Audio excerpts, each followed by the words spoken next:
right, I guess I'll give a brief introduction and we'll get started here.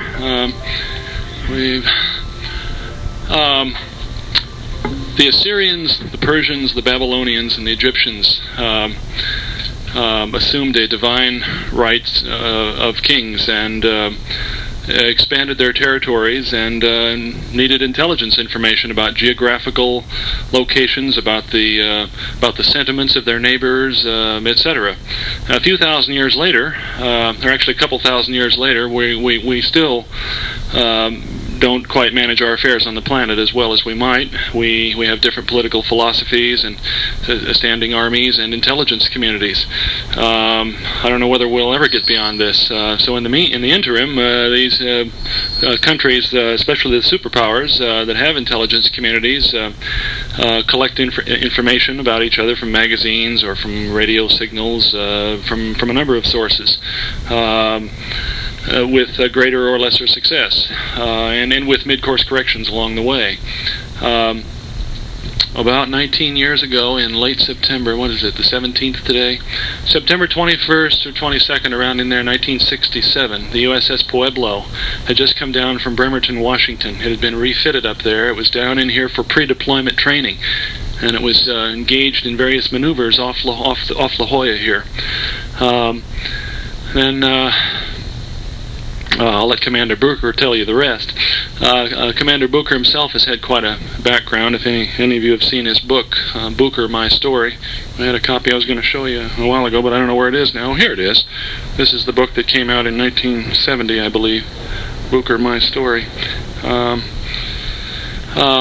I've always wanted to meet Commander Bucher because when I was in the middle of Russian language school in the Air Force Security Service in early '68, the Pueblo was seized, and when I got to intelligence school, a few code words were changed, and we went through a few drills for the destruction of classified equipment and that sort of thing. And I've always wanted to meet the commander for my own personal reasons.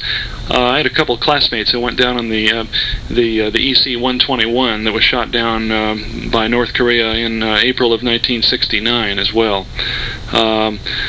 Since coming here about 7 years ago, I knew that Commander Bucher lived in Poway and that he had an unlisted number, but when I saw John Thornton's article in the San Diego Tribune, I had another reporter friend of mine get Commander Bucher's telephone number from Thornton's desk, just as Commander Bucher and some of his classmates, his crew, borrowed a painting from the ballast tank at the submarine base and took it over to the Pueblo back in 1967. It was a painting that hung above in the bar of a figure, and so in that vein, I obtained his telephone number. I knew he'd appreciate that. So here he is, and we're delighted to have Commander Lloyd Bucher to discuss the USS Pueblo. And at the end, he's been doing some painting for a number of years, and he's done a painting, for example, of one of the submarines he was stationed on.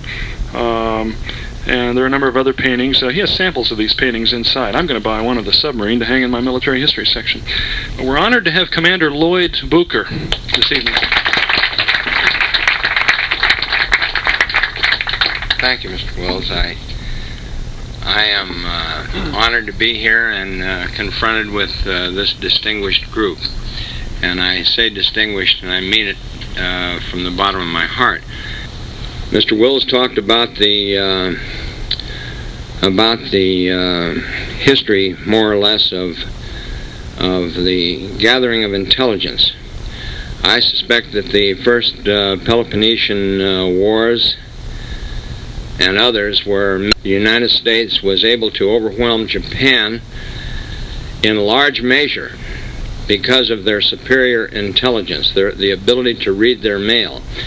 In the late 1920s, the Department of the Navy and the Department of the Army were able to break the Japanese diplomatic code and the Japanese naval codes later on. If I come through your yard, just as I am now, walking through your yard, you may not get after me for trampling on your grass, but if I come through your yard armed with a shotgun and 4 or 5 belts of ammunition and other accoutrements that might cause a whole lot of trouble, you're going to get excited about it. The same thing applies to sending a ship into the peripheral waters of some other country, particularly when you don't have such good relations to start with. So they said, well, we can't use tin cans for this job. We're going to, by God, get some old Navy ships that were in mothballs. And in fact, what they did was they reached into the Army ships. The Army at one point in time had one of probably the second or third largest Navy in the world. And some of the ships they had were these AGERs. They were called by the Navy at the time AKAs. They were one-hold cargo ships, and they were designed to carry cargo inter-island or up and down a coastline. They weren't designed to go to sea for long. They had a crew of 23 people, 20 enlisted people, and 3 officers. By taking the hull or the cargo hold and converting that to sleeping quarters, and for additional auxiliary electronic machinery, it was possible to add a whole lot of other electronics on board, and to set up a lot of electronic receivers, which they were able then to monitor a very, very wide spectrum of electronic endeavor.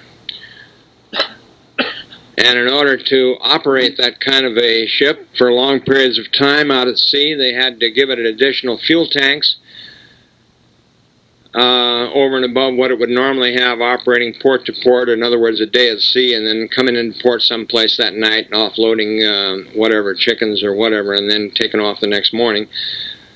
So what they wanted then was a ship that could go to sea for 30 to 40 days and be self-sustaining and operate along the periphery as it was originally planned to operate along the periphery of the Soviet Union.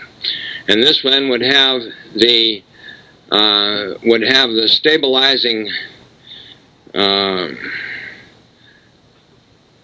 would be stabilizing because the Soviet Union had 40 of these ships in operation around the world, several of them off the coastline of this country. And we were at the time going to have 3 of these ships, which would later be expanded to 20 more, which were going to be a new hull that was going to be designed and built on the new Coast Guard cutter hull. But those things never got to the point, never left the drawing board, really. So these ships then were upgraded from a crew of 23, officer and enlisted, to a crew of 82, in order to provide the commanding officer with a cover story, and as well as to actually, in fact, do positive good work in an unrelated field. 2 civilian oceanographers were assigned on board, and a lot of equipment was put on board to enable these guys to do the kinds of work that they needed to do. This, and in fact, 1968 was a geophysical year, and so these guys were out there mapping the ocean as oceanographers do. But they nevertheless were civilians, and in case we were ever challenged in the vicinity of another country, we then can legally raise signals which says that we are conducting hydrographic operations, which in fact we were doing all the time. And then, on the other hand, there is no reason in the world why a ship can't be out there doing anything that it wishes to do in international waters. One of the over the years, the idea that any ship that is on a peaceful mission can go anywhere it wants to in the ocean, it doesn't belong to any particular person, was held up in international law for years. And up until 1968, the only the only code of international waters that had ever been subjected to a group of nations and had been approved was The Hague in the late 1920s, when they approved 10,000 leagues or 3 nautical miles off of anybody's coast, and we held to that, even though the Soviets began to express a desire for 12 nautical miles. None of these other claims, and now we have economic waters that go out to 200 miles, and in fact, the last I have read, Malaysia, which includes Jakarta, well, what is the name of that empire down there? Indonesia, I guess it's called, now claim 1,000 miles. Well, hell, that brings them up to include Hawaii, I suppose. I don't know. But, you know, you can claim anything you want to in international rules. In the final analysis, what really counts is, can you back up your claim? So the Soviet Union began to claim 12 nautical miles, and all of these missions, of which these kinds of ships were sent on, the commanding officer was always ordered to stay outside of 13 nautical miles, thereby giving you a 1-mile buffer. As I said, there has never been any real reason for people to observe more than 3 nautical miles. In fact, that's still our claim. So the Soviets come into 3 nautical miles around our country, but we go within 12 of theirs, I suppose. So it has been an unequal thing for 30 years, 35, 40 years, I suppose. And it's really not important, except to say that this ship was unarmed. It was to be unarmed as part of having a non-provocative stance. It could therefore go and operate in the vicinity of Soviet ports with their receivers wide open, collecting whatever intelligence they could, and if they happened to be lucky enough to be involved in a Soviet military exercise, naval exercise, they could also use photography and other things, staying outside of, and my orders were to stay outside of 200 yards from Soviet Navy ships. And the reason that it was expected that these things could go on without any problem was this quid pro quo that I mentioned before. They're operating here, and they had far more of these ships operating than we would have, and therefore if they should attack one of them, their primary defense then was the quid pro quo, not that anybody was going to be standing by. But then they began, the way intelligence people frequently do, they began to expand on the original idea. Now they're going to go off of China. Now they're going to go off in North Korea. North Koreans don't have any ships operating over here. The quid pro quo is not in existence. But it was considered that the Soviets have such tight control of North Korea that we could do that with impunity anyway. The fact is that the North Koreans didn't buy that. And there were a whole lot of other reasons that I believe were behind the North Korean attack on the Pueblo, and I'll get into those as we move along here. But I think I've kind of given you some background about how these ships came into being. Certainly, there's no reason why they shouldn't be in existence, because the Soviets still have theirs. We shut down our whole program after the Pueblo. It was really curious that many of the problems that we had on the Pueblo, in fact, almost without exception, the problems that we had been experienced only a few months before by the USS Liberty. The Liberty was a ship similar to the Pueblo, although much bigger. The Pueblo was a 780-ton ship, of which a seagoing tug is 1,200 tons, so considerably smaller. A MSO, minesweeper, is 1,200 tons. This ship was the smallest commissioned ship in the U.S. Navy, not the smallest in-service ship, but commissioned ship. The USS Liberty was a ex-Liberty ship, one of the hulls that had been built by the aluminum king. I can't think. Kaiser had built those things, and it was around 13,000 tons. So they were at least 12 or 13 times as large as we were in terms of displacement, and they were not designed to operate in as close as we were. Their operations would normally have taken place outside of 30 miles. Our operations, since we were primarily interested in line-of-sight communications and line-of-sight electronics, would take place inside of 30 miles, but outside of the 13-mile imposed limit. You know, when I say line-of-sight, I'm talking about things like television and higher frequencies, UHF and higher, where the frequency does not bend with the curvature of the Earth, but simply comes to all stop once it hits a obstacle of any kind. So, another sip of coffee. So these operations, for us, being designed to take place inside of that distance, thus our configuration much smaller, and the other configuration, which was designed to stay on station much longer, the Liberty.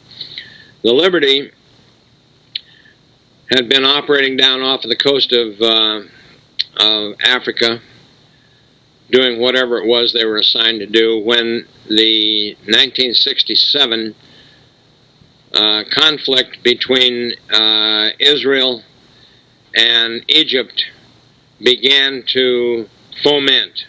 It had not broken out, but obviously people within the State Department and other people within the administration decided that we ought to at least know what was going on over there, so they sent the Liberty in there to that vicinity.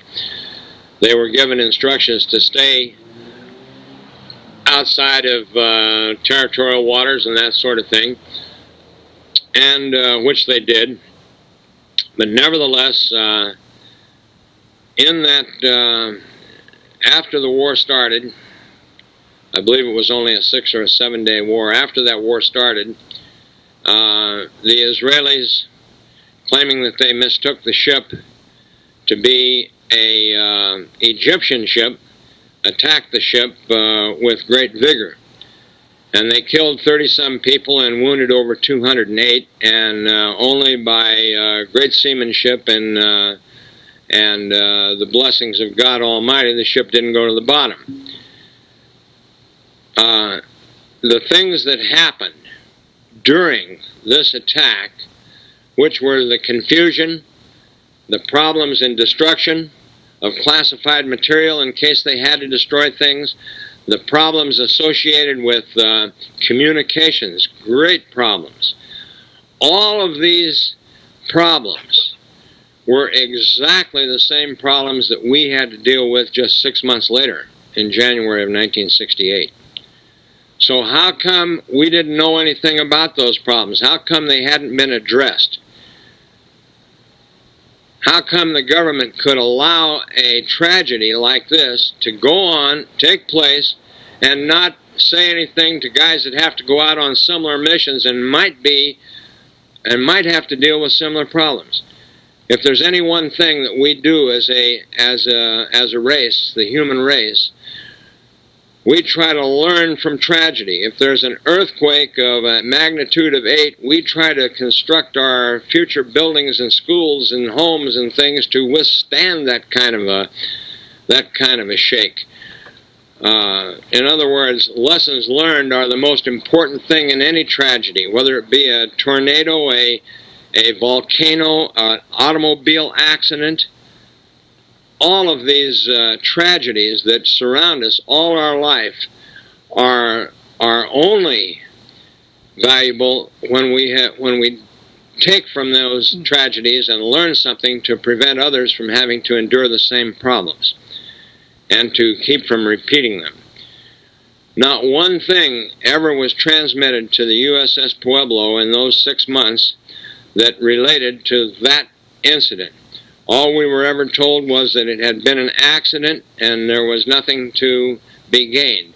It would be many years later that I was to learn that all of those problems that I had in January were almost identical, down to the smallest degree, that had been suffered by these fellows on the USS Liberty.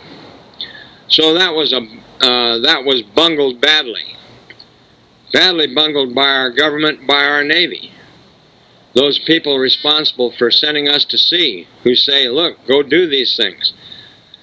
There is one thing about the American sailor: they'll do anything that you ask them to do. They do expect that the leadership at the top and the support from the top is going to be complete.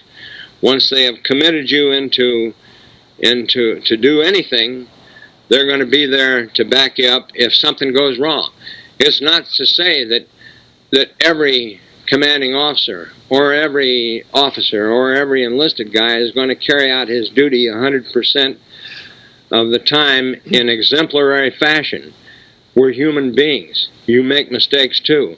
But it does say that where we have the advantage of having a proper lesson, that we're going to share that with the guy that you're going to send out to do the next job. This was not done. And it really is tragic. It was tragic for us. And it was done presumably because of our relationship with Israel, which still is a happy relationship, but so as not to embarrass them, they didn't want all of these lessons that could have been shared with people like myself to be shared, because it might have embarrassed somehow this relationship.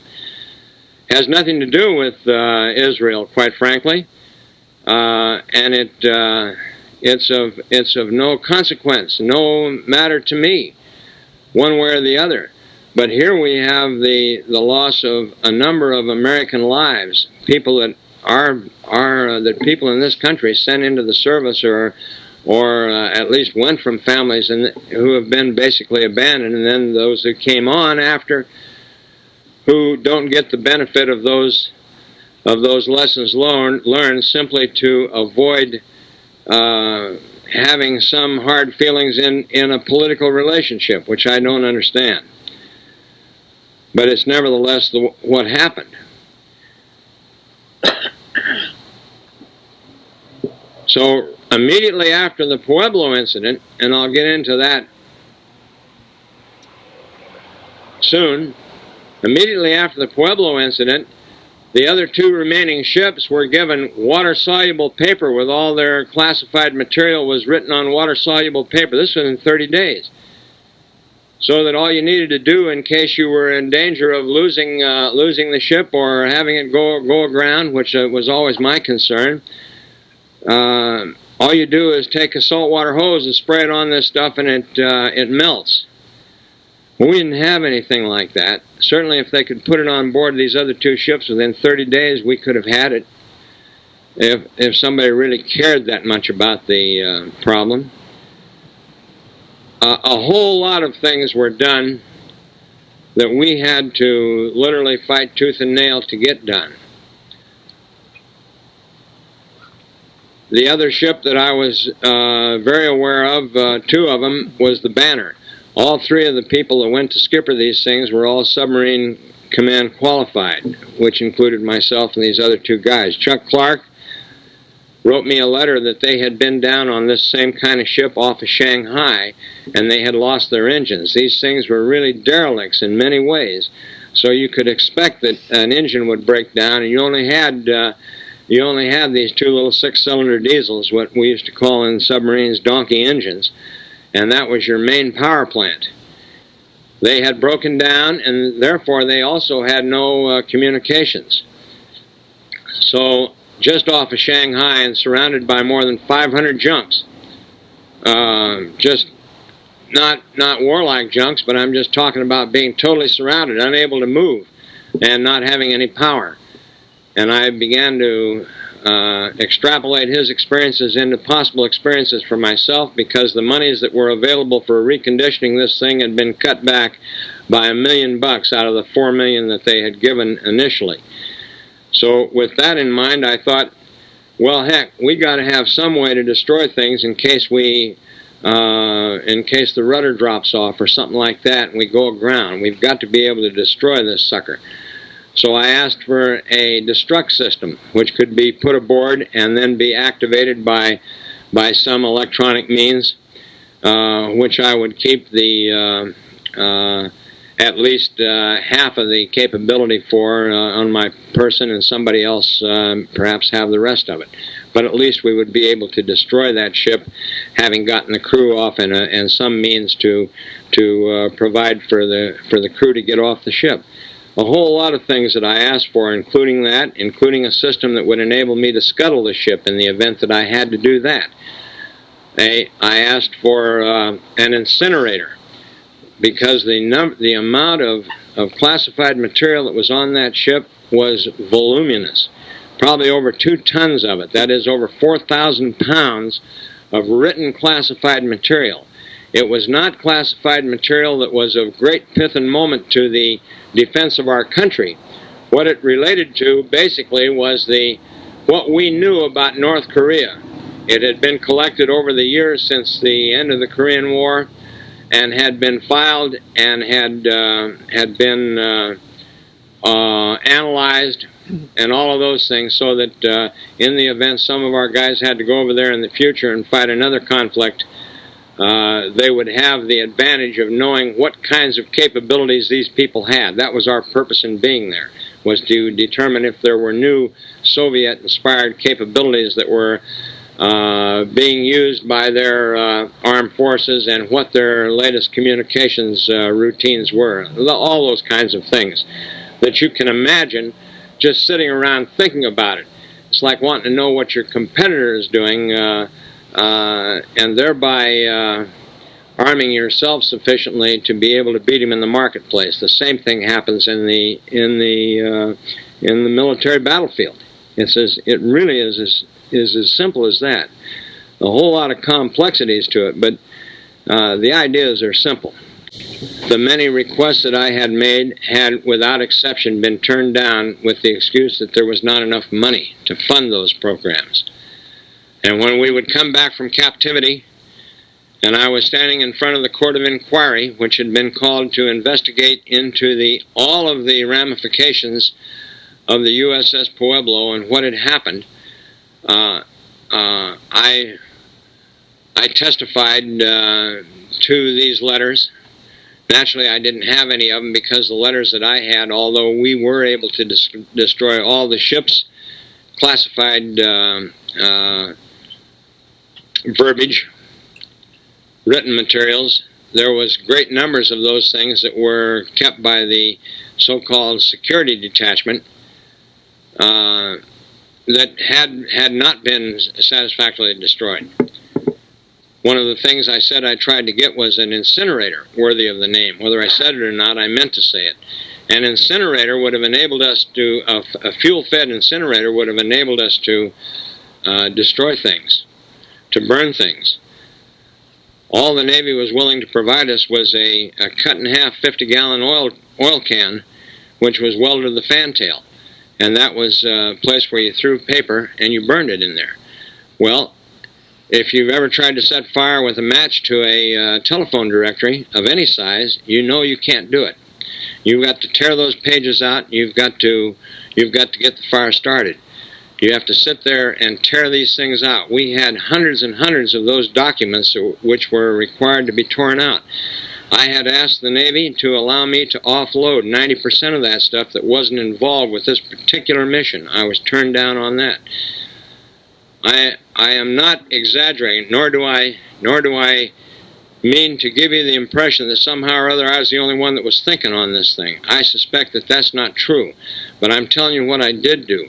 There were a lot of things that I didn't do.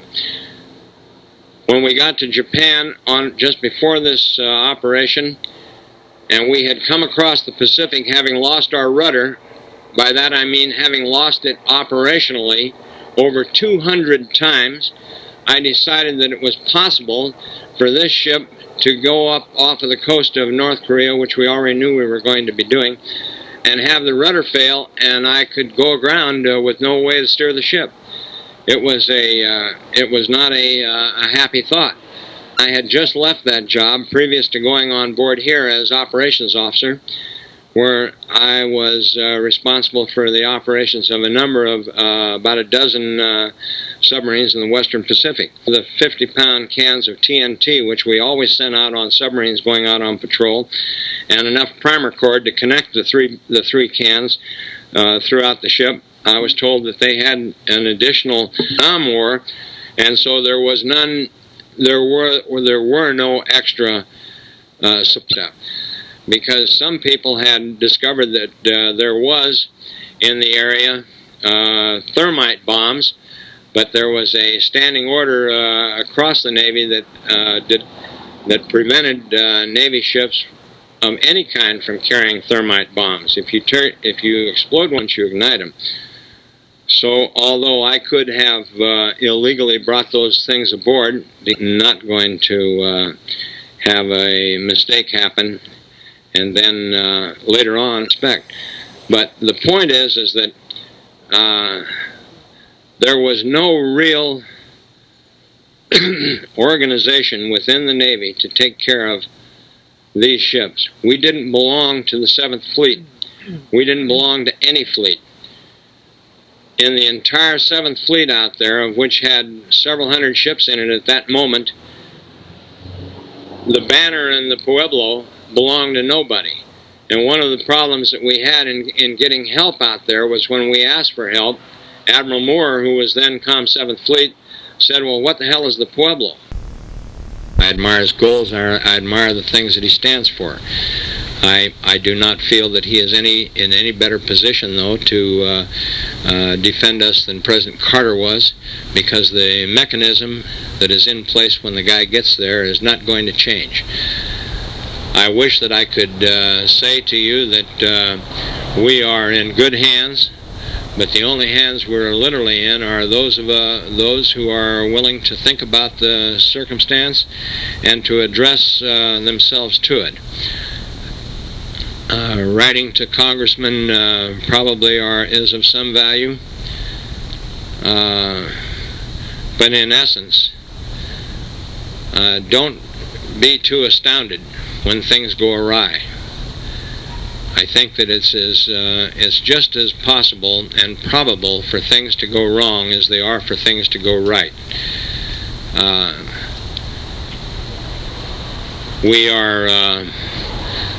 The one great thing that we always have going for us is that those other guys, I believe, the guys that would like to see the demise of a system that includes individual responsibilities and freedoms for the individual, and give that guy some latitude, let him go out there and build a new world. The people that want to put all that aside and turn it into some kind of a socialist paradise where 4 or 5 wizened old guys with beards sit around and tell us how many beans to eat and what to do on a day-to-day basis.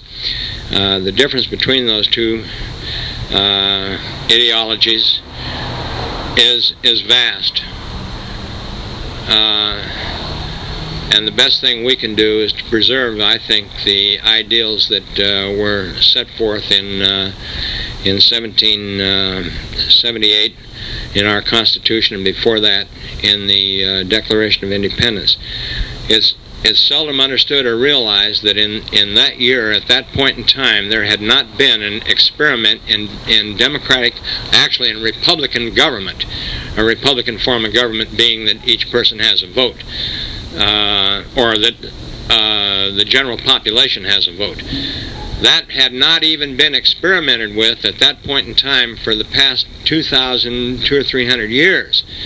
It had been experimented with in the Second Roman Principate, which didn't last long, and anyway there the slaves didn't have a vote anyway, and landowners only, and there were other considerations. But do you understand that when this country came into existence, that no other country ever in the previous 2,000 years had even tried it? At the time when this country came into existence, there were a lot of monarchies. There were a lot of all kinds of fiefdoms, kingdoms, tyrannies of one kind or another. Czars ruled here and there. There were kings and queens and all kinds of other people. This is not what we're doing here today, and what we have inherited is not the run-of-the-mill circumstance in the world. And until this country tried it, nobody had done it in memory. 2 millenniums, more than 2 millenniums. So I'm always thankful, and we can always be thankful for that. And we know that as long as people have an opportunity to express themselves and people have an opportunity to make their own decisions in this world, we can always be several steps ahead of somebody who is regimented from a central location. I don't believe that the Soviet Unions can pour pee out of a boot with the directions on the heel, if you want to know the truth, because I can't imagine people that have to take orders from all the way up and down the line ever doing anything right. So we are head and shoulders above them, and God did shed His grace on this country. Believe that. It couldn't have happened. You can't take a country with just 1 million people in it and put as many brilliant people together who put this whole thing in operation, plus the fact that on either coast we have no land enemies. You can't do something like this. Something like this could never have happened in Europe.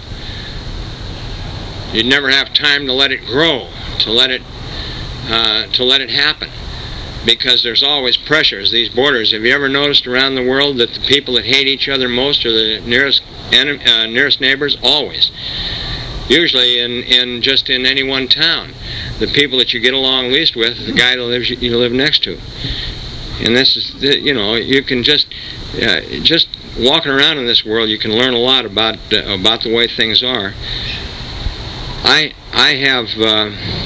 have just about expended enough time for you guys for one evening for sure. I do have some of my brochures of my artwork. I am now making my living as an artist. You're welcome to come up and get these if you wish one, and I have some prints of some of my work inside that you're welcome to come in and look at, and they're for sale if you feel like you'd like to have one. You're also welcome to take a closer look at the Pueblo here. I want to thank you all for your patience, and I know that you will not have been greatly educated by the things I had to tell you this evening, but to the best of my ability, after 18 years, I have given you at least the high spots of what I think was important in the incident called the Pueblo. Thank you very much.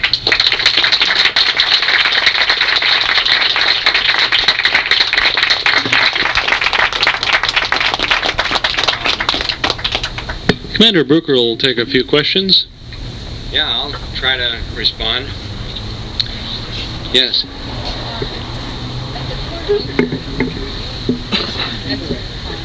No, the Court of Inquiry is not capable of convicting anyone. Court of Inquiry is like a grand jury. They're there to accumulate the facts and to recommend findings. In other words, they hand down a bill of particulars or whatever and say, well, this should take place. In the case of the Court of Inquiry, they had recommended that I be tried by courts-martial on 3 or 4 different charges. That had been disapproved by SINCPAC Fleet, Commander-in-Chief Pacific Fleet, saying that the evidence did not support that fact, but they did recommend, because of all the problems, that I be given a letter of reprimand. That in turn was approved. That recommendation was approved by the Chief of Naval Operations, which was then disapproved of. The letter of reprimand was disapproved of by the Secretary of the Navy, and so nothing was handed out. There was no crime for anyone. There were I think about 5 or 6 people that were recommended to be either given letters of reprimand or tried by courts-martial. A courts-martial would have been the best thing for me, because it would have enabled, and this is what I insisted on having, the way they left it was kind of in Never Never Land, but I don't think they ever expected that it would get that far. What they did was politically left it in a position so that it would seem that the onus was basically on me, whereas in their review they said, well, but the review was never really publicized, only to say that there was no evidence there to support the courts-martial. But in the meanwhile, as far as the press is concerned, it looks like there was supposed to have been a courts-martial. So no courts-martial was ever held, and I went back after about a year and a half of in and out of hospital. I went back to full duty in July of 1971, and was assigned as Chief Staff Officer for Commander Mine Flotilla 1. In April of 1972, Nixon ordered the mining of Haiphong Harbor, and I was involved in that. And then in January of 73, Nixon ordered the demining of Haiphong Harbor. We'd put in about 11,600 mines over there, and then in January he ordered us to take them out. And and that was my last job in the Navy. Was over there in Haiphong Harbor at the end of the Vietnam War, involved in the mining. And then I retired in June of 1973. Did you ever confront Joe privately? Who? No, he wouldn't talk to me. Just like the guy, Senator Young, who cost me all my teeth down here. The guy was senator from Ohio.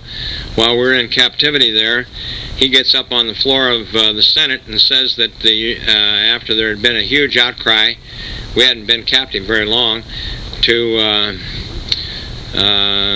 do something to President Johnson, to get these guys home or go over there and do something about this outrage. This guy, who is Senator Young from Ohio, gets up and says that the citizens of this country had no need to concern themselves with the people on the Pueblo because they were all CIA employees and involved in illegal activities. Well, if there's one thing that gets the old North Koreans really upset, is if they think they're dealing with the CIA. This really gets their clock going. In the first place, we had nothing to do with the CIA. Here's a guy who is a senator, one of the chief officers of our government. Even if it was true, you wouldn't say that. We're at their mercy. I got at least 3 really good thrashings. I got all my teeth kicked out on this side. This guy wouldn't see me after the thing either. I just wanted to go up there and show him what the hell he had caused. I had guys that had their ribs broke just because Senator Young. Hell, what kind of a country are we in? We got guys who have done our own people more harm by these outlandish statements. How can the guy have thought about it at all when he says that? Because he's the one who sends us over there. It's our government that we're doing these things for. And then somebody like that turns around and with impunity, you can't do anything to this guy because he's a senator.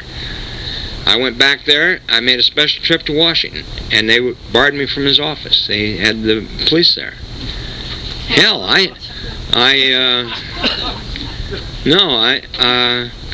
Cassell wouldn't. When he left the courtroom, I said a few things to him that are unrepeatable here, and he wouldn't even look at me. He left, and he ended up down in New Orleans someplace as district commandant.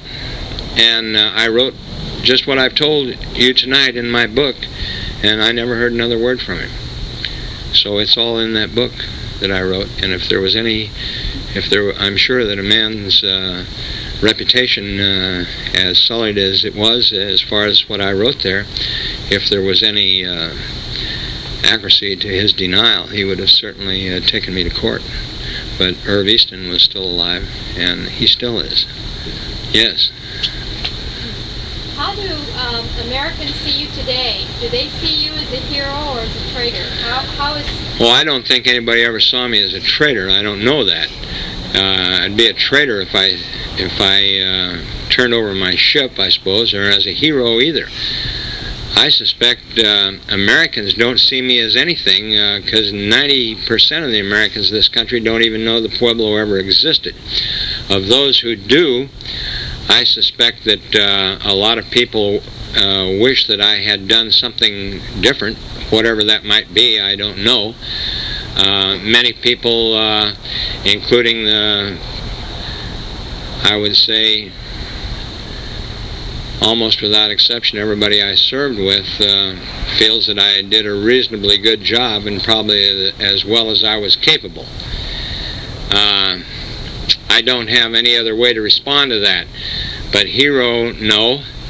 And certainly traitor, I don't think anybody ever accused me of that. I'd like to answer a little bit of that. It's a matter of record from a number of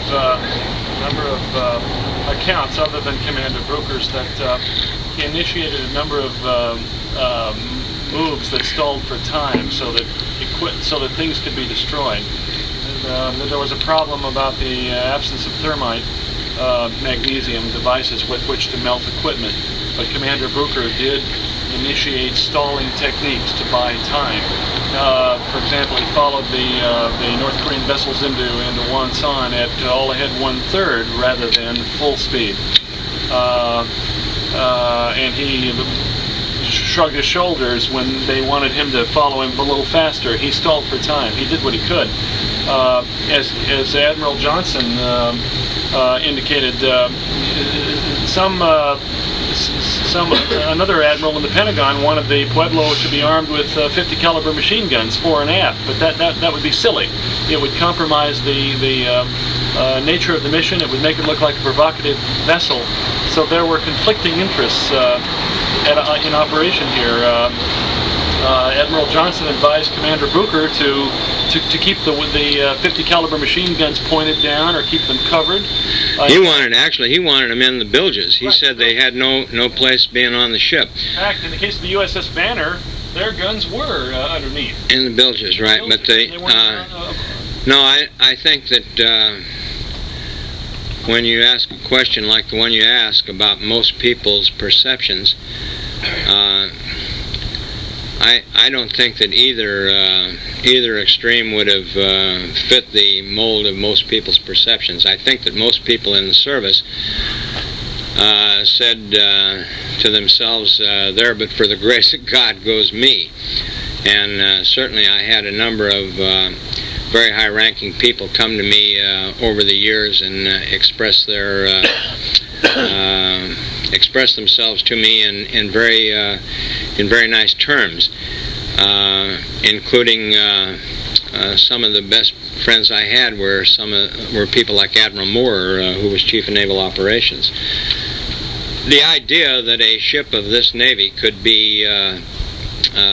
fall into the hands of an enemy nation or of another nation without it having been fought to preserve grates on an awful lot of people, and I can't say that I would disagree with them. Our job was not to defend ourselves, but to depend on others to defend us. And when those things didn't happen, the other thing was a result. The ship was given up, without a doubt. But it was as little given up by me as it was by the service itself. They had the capability to come out and do what they could to protect us and either see us sunk out there or whatever. But this was not a one-way mission. I was not in in a position to take the ship and to take a group of volunteers into the jaws of North Korea and then to self-destroy us. That was never intended, or we would have had an entirely different type of mission, obviously. I was fully prepared to do whatever I could, but I was not prepared to throw potatoes at those guys and see my people gunned down for no gain. The end result would have been still the capture of the ship with the loss of all the people on board it, or most of them, for nothing. I remember during that period, Time Magazine had a picture, I forget who it was, with the finger, and the Americans were quite upset that... The what? I say the American public was quite upset that picture had been published by Time Magazine. Well, and they should have been. These things were done with the full knowledge by us and the people in the crew that these things might somehow or other leak out. But you would never expect that an organization that is so national would take something like that and expose you to greater danger than you were in.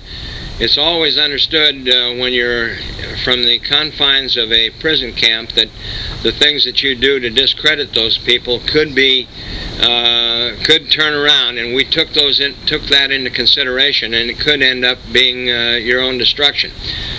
But there is a trade-off there for holding up morale and giving people something to cheer inside about, against the possibility of really disastrous treatment that might follow.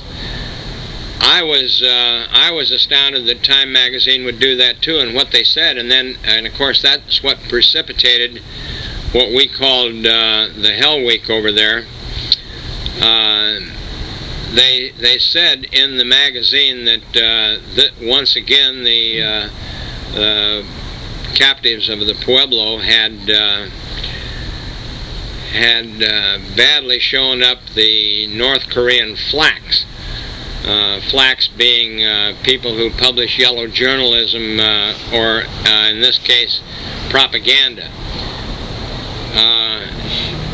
North Korea subscribes through Hong Kong to all American magazines. And whoever it was that gave their final imprimatur on that article and that picture to appear must have known that that would have been the possible consequence. So they have only themselves, their own conscience to answer to, as does, in this case, as I mentioned, Senator Young, who has now departed us and had to answer to God Almighty, presumably. At least I am confident that he did. That was a terrible thing to do. Yes? Question over here. How do you feel about our present intelligence gathering state? I wouldn't have a valid answer on anything that is going on in our government today any more than you would, because I'm totally removed from government, and I would assume that it's pretty good. It always has been pretty good, and I also assume that electronic gadgets flying around up there in space enable us to do a lot of things that we were designed to do at that time. But as to specific information about our intelligence gathering, I haven't got a clue. You've probably been out as long as I have. I've been out since '72 about. I've been out since '73. Most of my operational intelligence came from submarine operations, which were the standard employment of submarines. It used to be that information was not bandied about a lot, but some guy named Seymour Hersh in the New York Times some years ago published a whole lot of things that he got a hold of somehow. I don't know, but I happen to know that some of them were reasonably accurate, telling these things. Now, these guys that are out there doing those things are at great risk, and it's not, I think anyway, it's not the business of our press to expose those people to unnecessary hazard. But you're never going to you're never going to convince, I think, people who write for the public weal, as it's called, that they have any responsibility toward the rest of us. Their primary responsibility, as they see it, is to publish anything they get their hands on, true or not. And frequently that can be devastating for guys in the field, and this would include people in the CIA. The CIA isn't there because they invented themselves. The country invented those people and put them into operation. If we decide that we don't want a CIA, fine. But as long as the Congress and the American public continues to put money in their direction, give them the guidance on what they're supposed to do, I don't believe that it's right that people within our national press establishment or any other part of the establishment put those people individually in jeopardy. I don't think that's right. These guys are doing a job. I suppose if we don't want them to do that job, we ought to just discontinue the organization. It's just like any other part of our government. Intelligence collection is absolutely essential to the future of our country, particularly if it finds itself in a conflict with anybody. For every bit of good intelligence that's collected, it would save the lives of numerous people. I have a question. This gentleman's had his name for a long time. All right. I just have a statement in regards to one of those ladies, how Americans see you. And I joined the Navy in '66, and I was on a submarine about 6 months before you were captured in that area. And at the time you were captured, I was in a communications center. And the result of that got me out of the Navy. And that was one of the things that I noticed that really upset me was they dealt with the ship, they dealt with declassifying information, but there was no mention of the crew. And it just seemed like the government had just forgotten you. Right. And that really upset me as a seaman, you know. I can understand that. I've had a lot of guys come to me over the years. I've had people come up to me who were gunnery sergeants in the Marine Corps at the time, and literally come up, and it just unnerves me because they come up and break down and start crying that they couldn't have done something to help us. It's not, and I think that was more the response that I heard around the fleet and over in Nam, which I went to after the Pueblo. Yeah, I did too, right? I think that was more the response than any other response, was that they were just frustrated that they couldn't be more helpful. And you had a question. This is the last one. If my recollection is right, I think President Johnson depicted you and your crew as sort of heroes. Yes. If I'm not mistaken. That's right, he did. And also you were victims of circumstances. There was preoccupation on Vietnam. Yeah. And that's what they said, right? Bureaucratic bungling. That's true, and that's what Johnson said, that they are going to go involve this country in another conflict. And that was a perfectly valid thing for President Johnson to say, but the only thing that I respond to that is that President Johnson and his administration and the Joint Chiefs of Staff and the State Department knew that we couldn't afford to be involved in another conflict with another adversary at that time. So with that as something in your mind, you don't then approve something that can actually get a conflict started. So the only thing they had to do was say, hey, we ain't putting this guy up there under these circumstances. Or if we are, we got to remember that this guy is out there all alone. He's got to be protected in case he needs help. Somebody has to be on standby. So you can do it either way, but you can't have your cake and eat it too. And unfortunately, in the intelligence community, as well as throughout our government, throughout our lives, we always want to have our cake and eat it too. It's a lesson that you get to learn every day of your life if you're paying attention, and it's a hard lesson to ever come to grips with for us individually, and as a nation, we just can't do it. It's like in this, these guys that are over there now in Beirut, who are sitting over there for years, and we've got one guy who's a news guy that gets picked up by the Soviet Union, predictably picked up by the Soviet Union, and somehow or other, President Reagan is making overtures like he's going to be able to negotiate for that guy, but he has, without any question, says we ain't negotiating for those guys over there. Well, you're only negotiating with some jihad group or whatever it is, and so therefore it's not a very big group. You don't have to, but here you are having your cake or trying to and eat it too. You're going to negotiate with the Soviet Union because they're somebody to negotiate with. Well, that's just not right. It's not morally acceptable for me to see our president have two different approaches to the same. And those things really hurt me personally when I see that they're happening in the paper. But it's none of my business. It's this guy's administration. He is, I'm convinced, doing the best he can. Can anybody here do better? Probably not.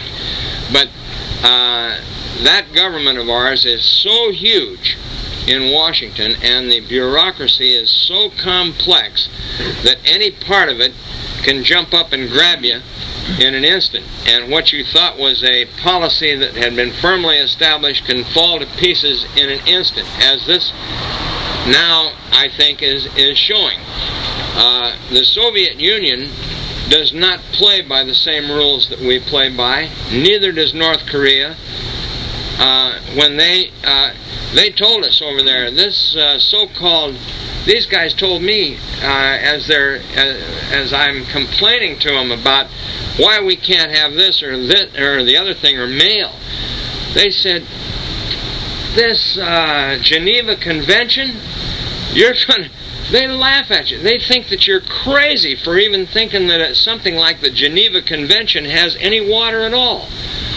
That doesn't mean anything to these guys.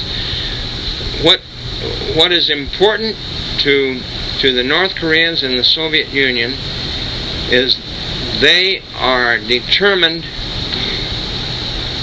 to push whatever it is they're trying to do to conclusion.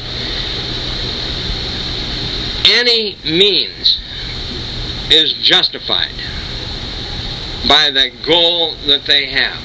Communism is a perfect example, as it is practiced by the Soviet Union, of what we call the end justifying the means, which we so strongly disagree with. They have no morality. If God doesn't exist, if we have no one to answer to, anything goes. It's true. If I notice that this lady over here has got a diamond necklace on and I want it, and I want to knock her head off and take that necklace, perfectly okay. It's perfectly okay. This is the way those guys think. And I'm serious. They really do think that way. Now, we try to put them on some sort of a relationship with us where we have, at least presumed we have, responsibility for our acts. And no end justifies any means.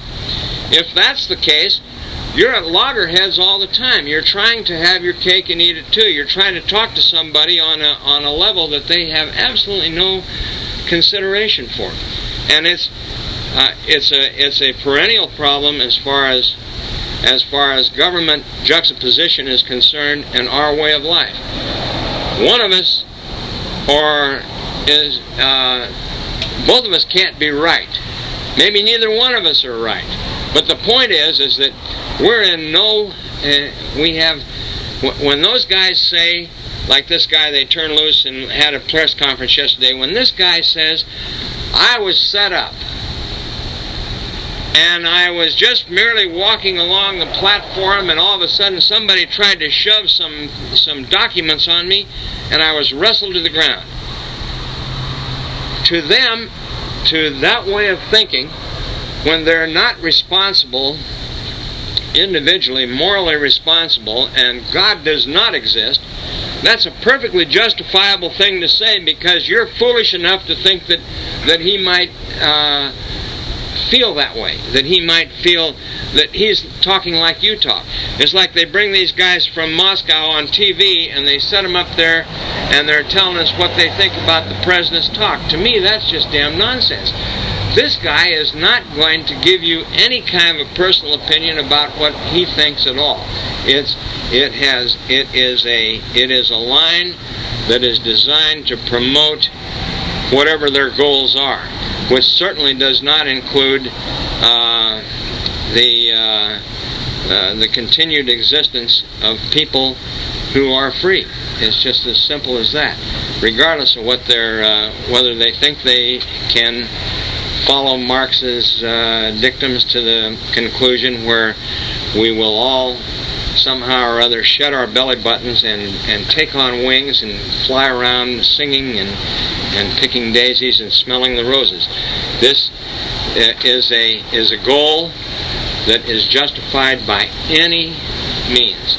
And I do appreciate all the attention that you guys have given me at this late hour. I am finished.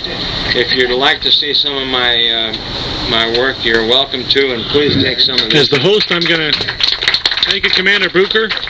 As the host, I want to say one final word.